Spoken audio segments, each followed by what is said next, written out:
Howdy y'all. Hey, I recently got this little Yamaha TW200 so I could go up on some of the trails here in Colorado and enjoy some of the outback. But I noticed it doesn't have a whole lot of storage space. I started looking on some of the TW forums and I saw this fella that he got a rigid box. It's kind of a toolbox. It comes from Home Depot. I think it was $39. Anyway, I'm going to try and mount it on the back here, kind of like he did. Said it was pretty easy, but it didn't really show. So anyway, if I get it done, I'll show you how I got it mounted on there in case you want to carry up, some rain gear or whatever up in the mountains, some extra water, maybe a tarp or something. Now I'm going to begin by taking off these three little bolts. I think these are probably metric, but this 5/16 ratchet fit right on the top really good. Yeah, it's got kind of a little sleeve that goes over it to, I guess, help hold that plastic on. This is kind of a soft, rubbery thing. All right, let's see if this little dude here is going to come off. Yeah, I was hoping it would. It's going to be my little template to use on the bottom of the box. And I'm going to start off with a kind of a small bit just to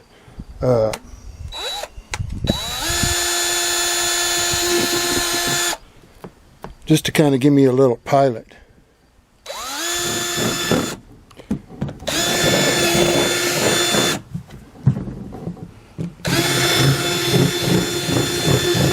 Okay, now I'm using, I think it's a 3/8 size bit just to go in there and kind of open those holes up a little bit.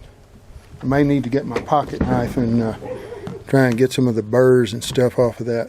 To Ace Hardware, and I got some of this flat ribbon strap. It's got a hole, I think it's about every inch, it looks like, maybe 3/4. But anyway, I'm gonna, if it doesn't marry up quite right with the holes, I'll go ahead and drill whatever I need to, but I'm hopeful it's gonna marry up.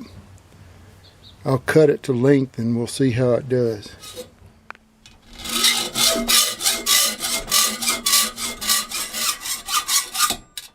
If you got a file, it's probably a good idea to try and get the burrs off after you've done your cuts, just so it doesn't dig into the plastic box, wear away at it like a saw blade. Now these new bolts that I'm using, they kind of come with a washer already on them. It's like a fender bolt or something, and they appear to be right at 1 inch long. And the top of the bolt is now, it's not 5/16, but it's going to be a 10 millimeter. Well, as it turns out, the 1 inch bolts weren't quite long enough to still allow for this rubber piece to go on there, so I'm going to go ahead and take it off. I may get some longer bolts, probably 1.5 would certainly do the trick. And I'm going to go ahead and see if I can get this baby mounted up just using these 1 inch bolts.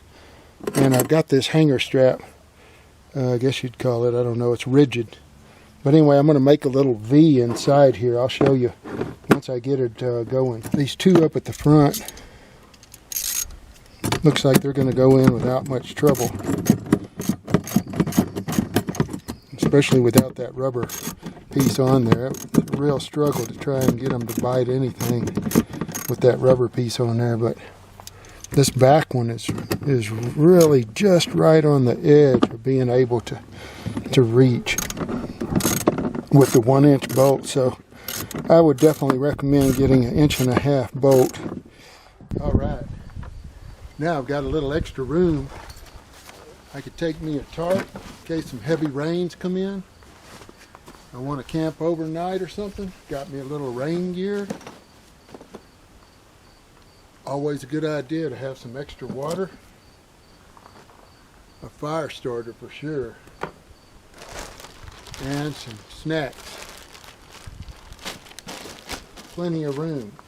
Now, one other thing I didn't mention about this box that I like is it's got a rubber O-ring around it that helps make it kind of watertight seal so your stuff isn't going to get wet. And also, whenever you latch it up, and it's got a double latch like this, you got a little place right here that you can put a lock on it. So it gives you a little extra security there. Well, Hope you enjoyed the little installation of the rigid box on the TW200. Hopefully it'll be useful to you if you decide you'd like to have a little box to put your rain gear in. Now it's time to hit the trail.